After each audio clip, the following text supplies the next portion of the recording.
मैं ये भी नहीं कहता कि मैं बहुत बड़ी तकलीफ उठा करके आया हूं, नहीं।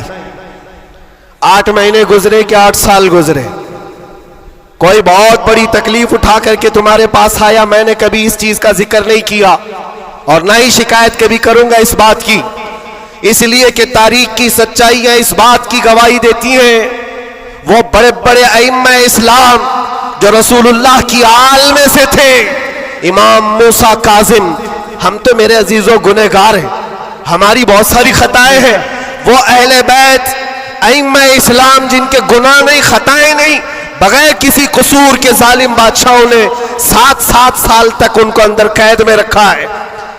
इमाम मोहम्मद बिन हसन अस्करी 20 साल तक अंदर रहे। किसको कहते हैं 20 साल? पूरी लाइफ गुजर गई। इमाम मूसा कासिम 7 साल के बाद अंदर जहर दे करके मारा गया और वहीं से जेल से जनाजा भी निकला। उनकी कुर्बानियों पर हम कहां लगते हैं? लोग ये भी जो आज समझते हैं कि बहुत बड़ा काम करके आए, कोई कहां से क्या क्या लक़ब पुकारे, गाजी इस्लाम। ना मेरे अजीजों, अभी तो हम खादिम इस्लाम नहीं बन सके। गाजी इस्लाम तो बहुत बड़ी बात है और हम इस बात को आपके सामने बार बार दोहराते इसलिए हैं कि आज सुन्नियों को हो क्या गया है, छोटी सी चीज को लेकर बहुत बड़ा समझने लग जाते हैं, बहुत बड़ा समझने लगते हैं। ये इब्तिदाए इश्क है, आगे देखो होता है क्या क्या। सितारों से आगे जहां और भी है। तुम्हारी अभी आजमाइश आई कहां? हमें अभी आजमाया कहां गया है? कुरान तो ये कहता है कि हम हसिबतुम अन तदखुलुल जन्नत वलम्मा यातिकुम मसलुल लज़ीना खलौ मिन क़ब्लिकुम मस्सतहुमुल बअसाउ वज़्ज़र्राउ वज़ुल्ज़िलू हत्ता यक़ूल अर्रसूलु वल्लज़ीना आमनू मअहु मता नस्रुल्लाह अला इन्न नस्रल्लाहि क़रीब। रब ताला फरमाता है, क्या तुम ये सोच कर बैठे हो कि तुम सीधे जन्नत में चले जाओगे और तुमको वैसी तकलीफें नहीं आएंगी जैसे पहले वालों को आई थी? और कैसी आई थी? कुरान कहता है वो जुल्जिलू, उन्हें हिला दिया गया था। यहां तक कि रसूल पाक ने और ईमान वालों ने यह कहना शुरू किया, अल्लाह की मदद कब आएगी? फिर रब ताला फरमाता, आगाह हो जाओ, अल्लाह की मदद करीब है। हमारी आजमाइशें कहां आई है मेरे अजीजों? कौन सी तकलीफें, कौन सी मुसीबतें? उलमा इस्लाम को आज अल्लाह तबारक व तआला ने ठाट बाट से रखा है, हर तरह की सहूलियात तुम्हें आज मिली हुई। अस्सलामु अलैकुम वरहमतुल्लाहि वबरकातुहू। अल्लाह पाक का लाख लाख शुक्र है और एहसान है, मुफ्ती सलमान अज़हरी साहब की रिहाई हो गई है। इस बयान को आप लोग पूरा ज़रूर सुने, इंशाअल्लाह ताला आपको दिल को सुकून मिलेगा इंशाअल्लाह। कौन सी नेमत की कमी मौला ने दी है? हर चीज तुम कदम बाहर निकालो कि सारी सहूलियात तुम्हारा इस्तेमाल कर रही है। हम यहाँ एसी में दिन रात गुजारने वाले हैं, कालीनों पर सजदे करने वाले हैं और मुर्ग मुसल्लम हर दिन खाने वाले हैं। तुम्हें कहां पता है अभी कि आजमाइश कहते किसे, तकलीफें कहते किसे? मैंने तो सिर्फ एक चक करके देखा है 8 महीने में, फिर अंदाजा हुआ, चखा है बस, चक करके आए कि 8 महीने पत्थरों पर उन्होंने सुलाया था तो लगता कैसे है, कैसे लगता है? खाना और पानी के लिए जो आज हमारे इर्द गिर्द लोग हाथ धुलाएं, रुमाल दे पोंछने के लिए, हर चीज की खिदमतगार हो, और जब वहां बदतमीज लोग और जालिम लोग लाइन में खड़े करके सूखी रोटियां देते हो तो फिर अंदाजा होता है लगता कैसे है। ये छोटी सी चीज हमने चेक करके देखा है, वो रोटियां देखी जिससे इंसान का गला कट सकता है। मेरे अजीजों, ये सब बातें इसलिए अर्ज कर रहा हूं कि अभी इम्तिहान बाकी है हमारे। अगर नामों से मुस्तफा की बात करते हो तो फिर इन सब चीजों के लिए तैयार रहो, इन सब चीजों के लिए तैयार रहो। और एक बात मैं बताता हूं, ये बाहर मजमू में बैठ करके बात करना बहुत आसान है और अंदर तकलीफें सह करके फिर ये बात करो। मेरे अजीजों, कभी कभार घबराहट ऐसी होती थी, कुछ कैदी लोग आकर कहते थे कि सच में अल्लाह है,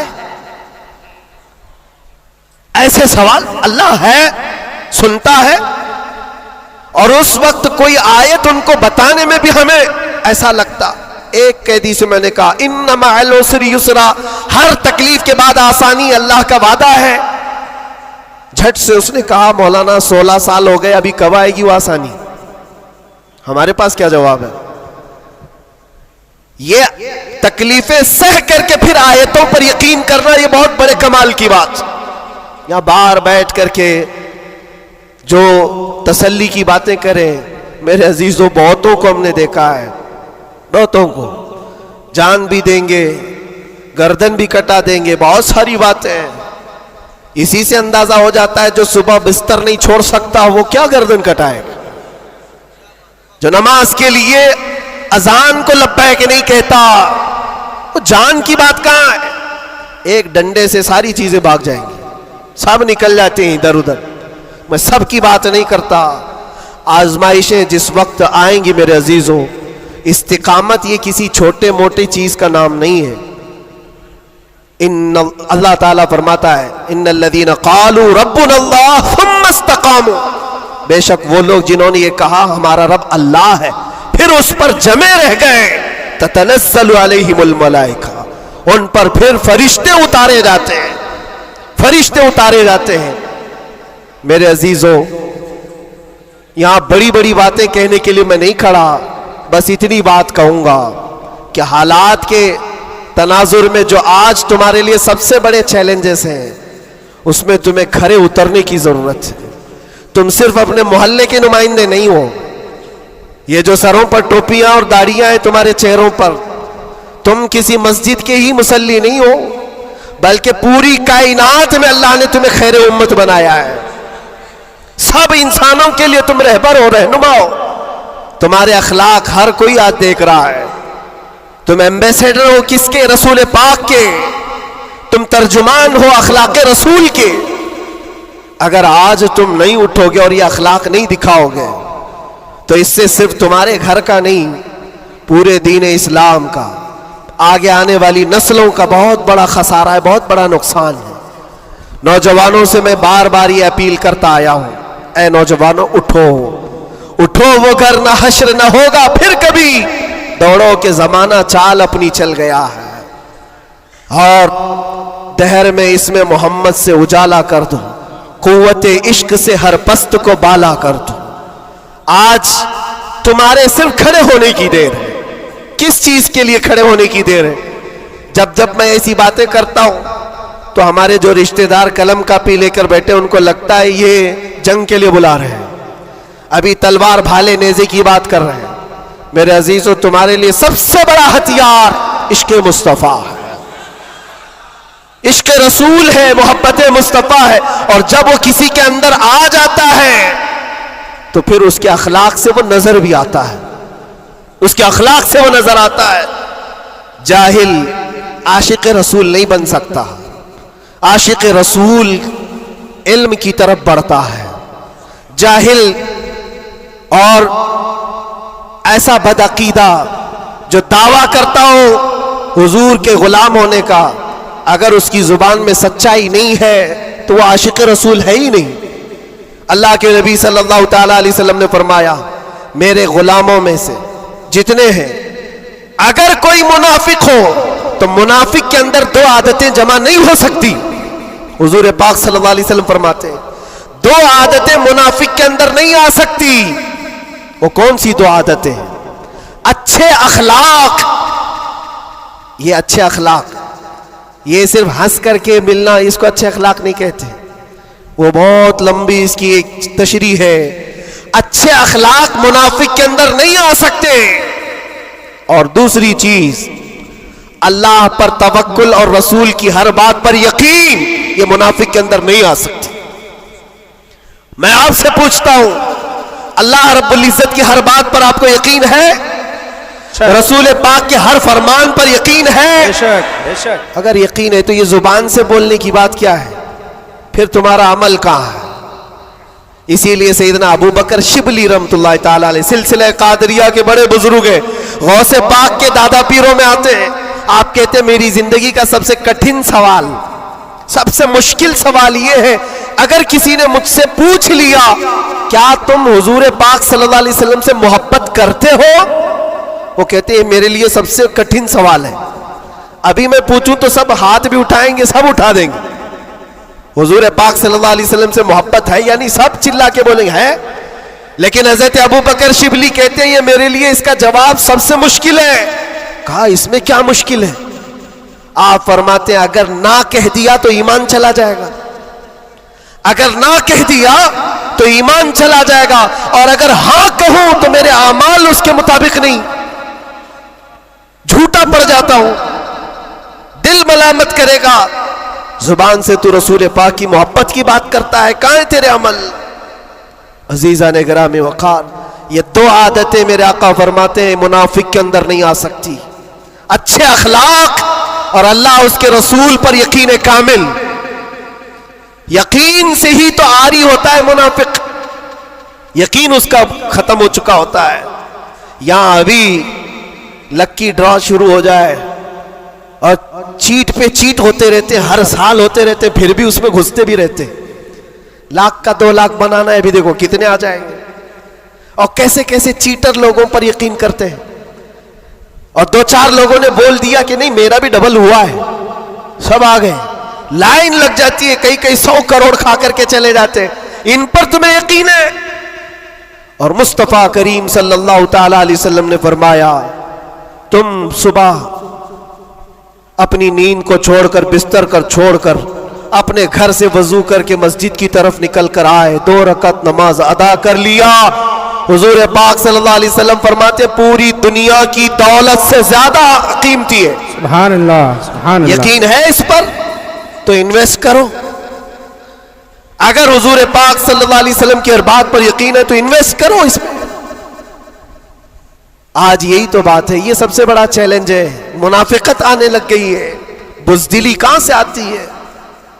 अल्लाह उसके रसूल की हर बात पर यकीन कामिल हो जाए बंदे को, तो फिर वो मुनाफिक नहीं रहता, वो ईमान वाला होता है। और फिर मुसीबतें तो आएंगी, लेकिन मुसीबतें उसका कुछ नहीं बिगाड़ सकती।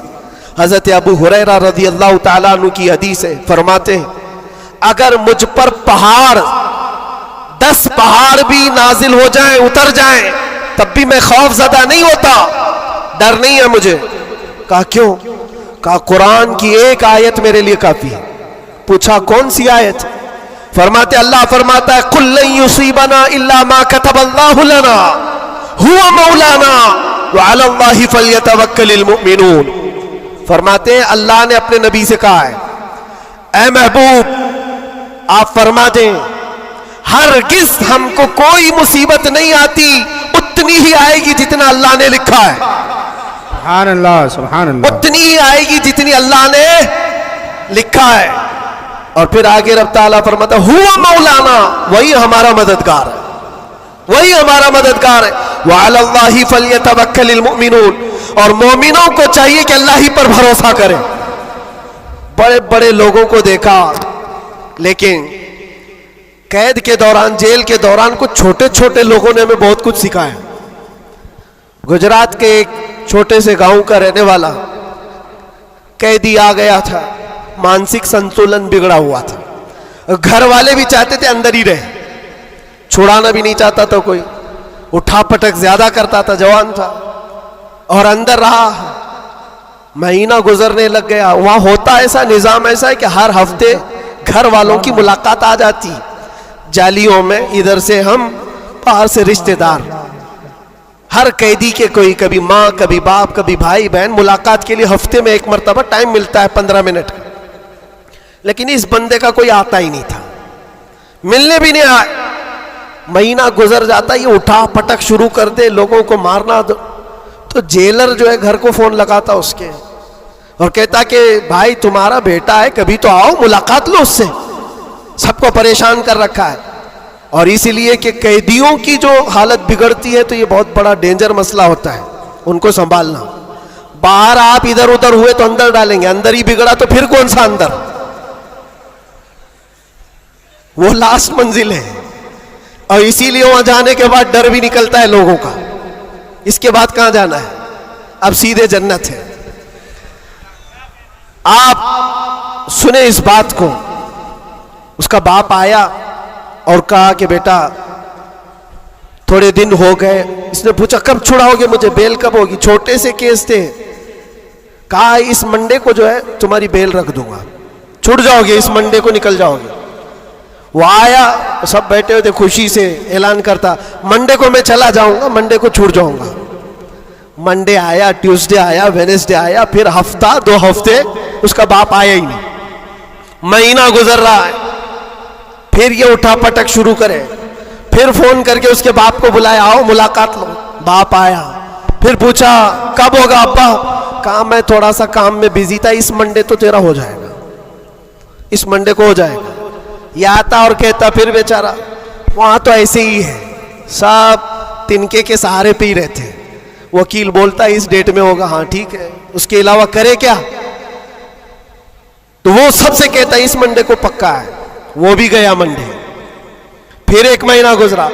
ये 6 महीने उसका बाप हर मंडे को ही बोलता था, बार बार आए, तवज्जो चाहता हूं। और हालत ऐसी हो गई 6 महीने के बाद वो बाप से मिलकर के अंदर आ रहा है, सारे कैदी खुद ही बोलने लगे इस मंडे को है ना तेरा। उसके बोलने से पहले ही कहते इस मंडे को बेल है ना तुम्हारी, जमानत होने वाली है। उसको हर्ट हो गया, तकलीफ हो गई। जब दिल पर किसी के चोट लगती है तो टूटे हुए दिलों की बहुत जल्दी सुनी भी जाती है। उसने झल्ला करके कहा था, गाली दे करके कहा था, क्रिमिनल था, गाली दे करके कहा था सबको, तुम लोग मेरा मजाक उड़ा रहे हो, मेरे बाप की वजह से या जेलर की वजह से मैं अंदर नहीं हूं। मेरा खुदा इतने दिन का लिखा है और जिस दिन लिखेगा तुम सब देखते रहोगे, मैं चला जाऊंगा। क्या बात है, वाह वाह। हमने सोचा ये कहां से इतना बड़ा ईमान आया। और इत्तेफाक से शनिचर के दिन वो अपने बाप से मिलकर के आया था, उसको चिढ़ाया गया था और वो बिफर करके इस तरह की बात किया था। और मंडे के दिन उसका बाप जमानत का बीड़ा लेकर आ ही गया और वो हंसते खुशी से जा रहा था और कहा मैं नहीं कह रहा था, मेरा खुदा जब तक लिखा हुआ है तब तक मैं यहां रहूंगा, किसी के बाप की ताकत नहीं हमें अंदर रखने की। इसीलिए मैं कहता हूं मेरे अजीजों, जो भी मुसीबतें आएंगी, हमारा अकीदा है अल्लाह ने फरमाया उतनी पहुंचेंगी जितनी अल्लाह ने लिखा है, और मददगार भी वही है, मददगार भी वही है। मैं इससे कबल भी आपके यहाँ एक बात सुनाया था, हजरत सैयदना यूसुफ अलैहिस्सलातु तस्लीम के मुतालिक। आप जेल के अंदर 7 साल काट लिए और 2 कैदियों ने ख्वाब देखा था। हजरत यूसुफ अलैहिस्सलाम ने उनके ख्वाब की ताबीर बताई थी। एक उसमें मरने वाला था, एक छूटने वाला था। कुरान पाक में वाकया मौजूद है। जो छूटने वाला था उसको यूसुफ अलैहिस्सलाम ने कहा था कि मैं तेरे ख्वाब की ताबीर बता रहा हूं, छूट करके जाएगा तू, बादशाह बदल चुका है, जो मुझे कैद में डाला था वो नहीं है, मिस्र का बादशाह भी बदल गया है। जाना और बादशाह से मेरी दरखास्त रखना कि मैं बेकसूर कई सालों से अंदर कैद में हूं। ये कैदी अपने ख्वाब की ताबीर के मुताबिक ही, उसने ख्वाब देखा था, उसकी ताबीर के मुताबिक छूट गया। और जेल से छूटने वाला सब भूल भी जाता है, पलट के दरवाजा भी नहीं देखता, कौन है क्या है सब भूल जाता है। और वो भी गया बेचारा, सब भूल गया। और बादशाह के सिपाहियों में ने मुसाहिबीन में, खास लोगों में शामिल हो गया। लेकिन उसको वो बात याद न आई यूसुफ अलैहिस्सलाम ने क्या कहा था। यूसुफ अलैहिस्सलाम की जो दरखास्त थी बादशाह के पास, वो भूल गया।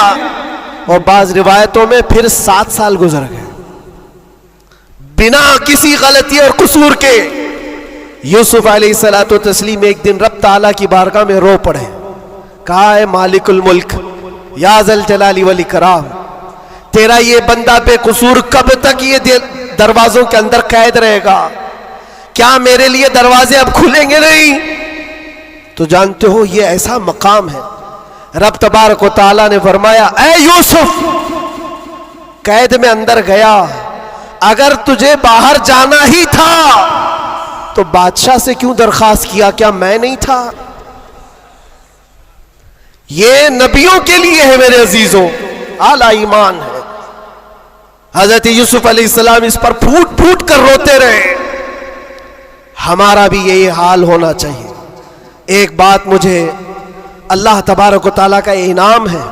मैं ये अर्ज करता हूं यहां पर गुफ्तगू, मैं जो चीजें शुरू किया था इसको यहां स्टॉप करता हूं। सारे लोगों ने दुआएं की, मुझे पता है, और सबसे ज्यादा मैंने हुजूर ताजुश शरिया को और हुजूर अमीन मिल्लत को ख्वाब में बार बार देखा, और हजरत अबी मुझसे कहा था कि हम सब परेशान थे, बहुत दुआएं करते थे। मेरे छूटने की दुआएं या मेरे आराम की दुआएं ये अलग मकाम रखती हैं, लेकिन जिस वक्त अंदर जा रहे थे मेरे बिरादर गिरामी भी मौजूद है, मैं एक दुआ अल्लाह करीम की बारगाह में ये करता था कि ऐ रब्बे जुल जलाल, तेरा बंदा है, तेरे नबी की बात कर कर अंदर आया, इतनी लाज रखना कि मेरे बाहर जाने के लिए कभी किसी कुत्ते की मदद लेने की नौबत ना आए। क्या बात है, वाह वाह वाह वाह। किसी जालिम की मदद लेने की नौबत ना आए। और रब तबारक व तआला ने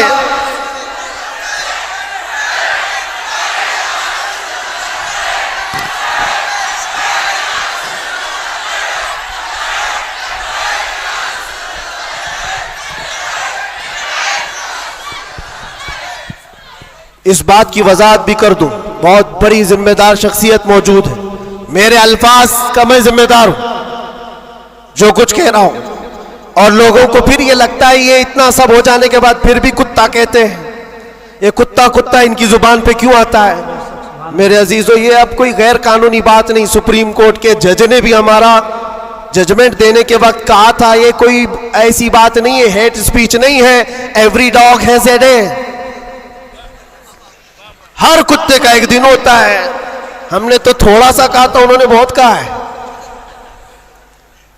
तो ये जो भी मैं कहूंगा अब सुप्रीम कोर्ट के एतबार से कहूंगा, और फिर मैं अभी तक तो कभी वो शेर को दोहराया भी नहीं, क्योंकि मैंने देखा है 5 साल के 6 साल के बच्चे सामने खड़े होकर के वही दोहरा रहे हैं। वाह वाह वाह। बल्कि मैंने तो ये भी देखा, अंदर कैदियों को जब बहुत ज्यादा तकलीफ देता था कोई, तो कहता था वही बात। वाह वाह। आज वक्त है तुम्हारा। क्या बात है। हर जगह पर खाना सही नहीं मिल रहा है तो भी वो कैदी यही पुकार कर कहते थे आज वक्त है, आज वक्त है। मेरे अजीजों, जितना ही तुम दबाओगे उतना ही वो उभरेगा। यह हम अपनी तारीफ के लिए, अपने घर के लिए नहीं बोलते। हमने कभी किसी कम्युनिटी को, किसी खास धर्म को या किसी खास मजहब को निशाना बनाकर कभी नहीं बोला। हाँ, मेरा यह मिशन है कि जो हुजूर पाक सल्लल्लाहु ताला अलैहि वसल्लम की इज्जत के लिए उंगलियां उठाएगा तो हम उसका जवाब देते रहेंगे। बेशक बेशक। और अगर एक आदमी करता है तो एक का जवाब, 10 करते तो 10 का जवाब। इसका मतलब ये नहीं होता कि हम पूरी कम्युनिटी को बोल रहे हैं, पूरे मजहब को बोल रहे हैं, किसी कौम को बोल रहे हैं। ये तो फैलाई गई बात है। बहरहाल वक्त आने के बाद सब समझ में आ जाएगी।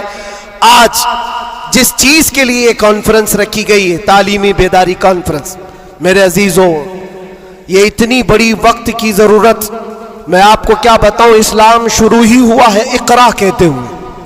सबसे पहली आयत मेरे नबी पाक पर जो उतरी वो क्या है?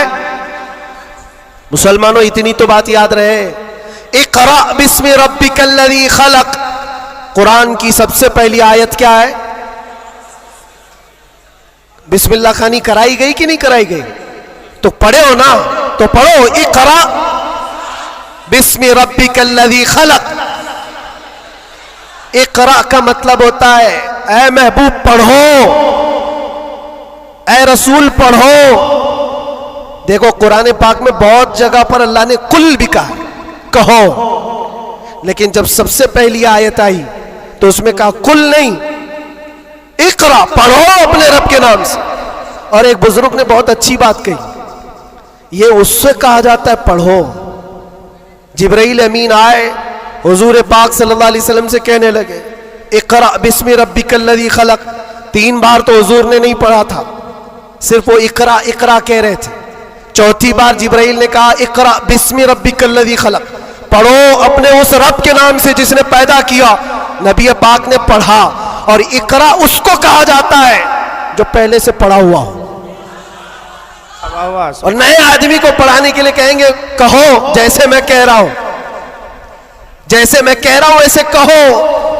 और भी एक बात जो हुजूर पाक सल्लल्लाहु ताला अलैहि वसल्लम के मुतालिक बहुत सारी बातें मुस्तशरिकीन ने जो फैलाई, वो उम्मी थे। उम्मी का माना कुछ ना हंजार लोग अनपढ़ करते हैं कि इनके रसूल अनपढ़ थे। अनपढ़ नहीं, उम्मी कहते हैं जो किसी से नहीं पढ़ा हुआ हो, बेशक उसका उस्ताद नहीं लेकिन वो सबका उस्ताद है।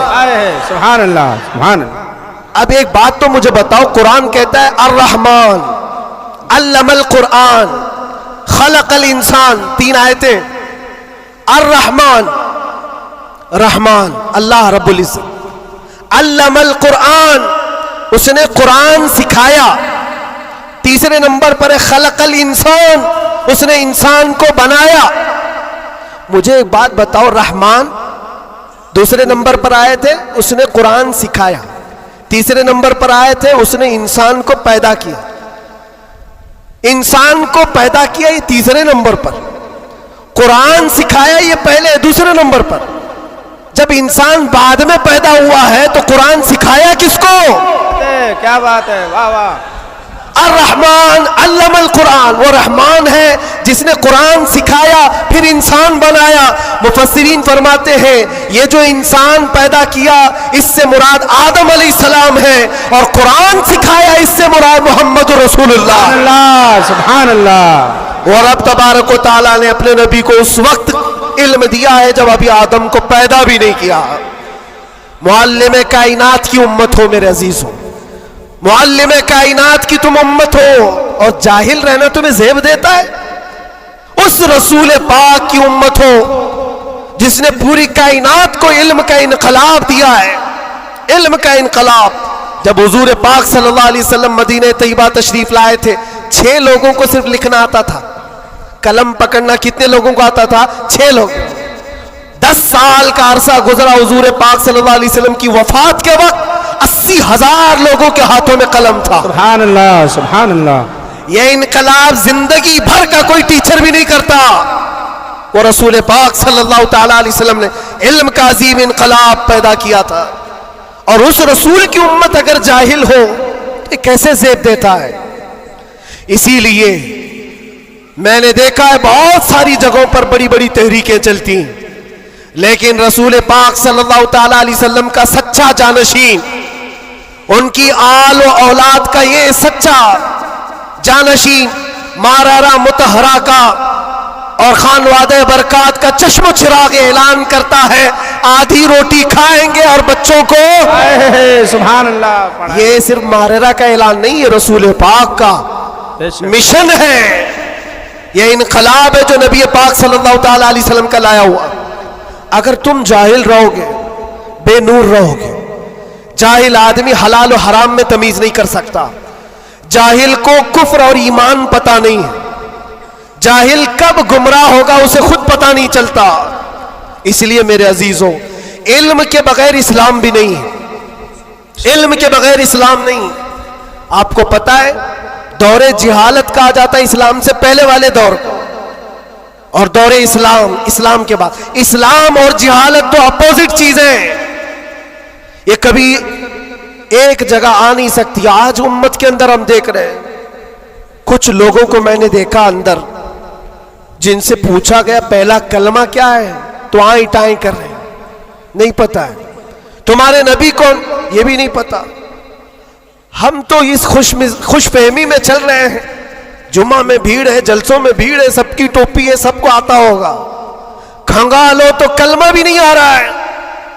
यूं ही ये मुसीबतें नहीं आ रही है मेरे अजीज, यूं ही हमको डराया और धमकाया नहीं जा रहा है। तुम्हारे अंदर इल्म की दौलत हो तो तुम अपने रब तबारक व तआला की जात पर यकीन कामिल के साथ जियोगे।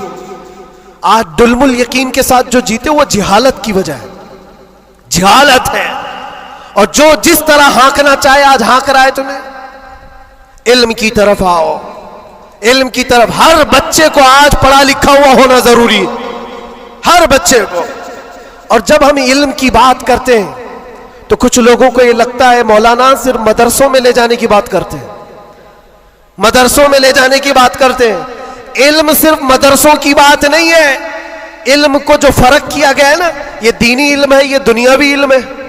अभी आपसे मैं पूछूं दीनी इल्म क्या है, दुनियावी इल्म क्या है, आप यही कहेंगे कुरान, हदीस, फिका, ये सारे दीनी इल्म है। साइंस, ज्योग्राफिक, फिजिक्स, केमिस्ट्री, ये दुनियावी इल्म है।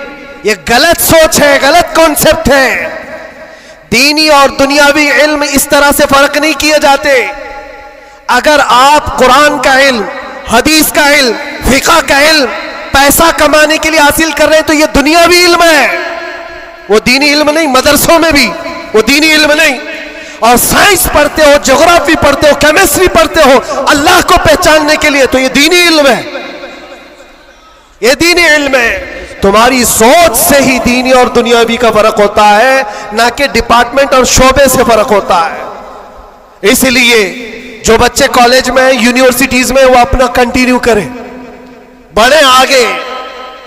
तुम जिस फील्ड में जाना चाहते हो, मेडिकल में, इंजीनियरिंग में, लॉ में, जिस चीज में भी जाना चाहते हो, नीयत सिर्फ ये हो जो कुरान ने फरमाया, इक़रा बिस्मि रब्बिकल्लज़ी खलक़, पढ़ो वही जो तुम्हारे रब के नाम से। सुभान अल्लाह। वो इल्म जो अल्लाह से दूर करता है, वो बड़ा सा बड़ा आलिम होकर के भी वो गुमराह है। और वो इल्म जो अल्लाह से करीब करता है, वही इल्म नूर है, वही इल्म नूर है। इमाम गज़ाली रहमतुल्लाह ताला अलैह फरमाते, सिर्फ ये मत समझो कि मैं इल्म की बात कर रहा हूं तो इल्म आने के बाद टोपी, जुब्बा, कुब्बा, बड़ा आलिम नजर आना चाहिए, नहीं। इल्म जब किसी के पास आता है तो सबसे पहले अखलाक लाता है। सच्चा इल्म अगर किसी के अंदर आए, अखलाक लाता है, फिर वो अल्लाह ताला की जात पर यकीन लाता है। क्योंकि कुरान कहता है इन्नमा यख्शल्लाह मिन इबादिहिल उलमा, इल्म वाले ही अल्लाह से ज्यादा डरते हैं। इमाम गज़ाली फरमाते हैं वो आलिम जो अपने इल्म को इसलिए इस्तेमाल करता है कि दुनिया में कुछ पैसे मिल जाएं, और सेठों के पास जाता है, मालदारों की जेब पर नजर रखता है, फरमाते वो उस मक्खी से ज्यादा गलीज है जो पखाने पे बैठती है। बल्कि वो कहते हैं वो औरत जो अपना जिस्म बेचती है उससे भी ज्यादा ये गलीज है, क्योंकि वो जिस्म बेचती है और ये ईमान बेचता है।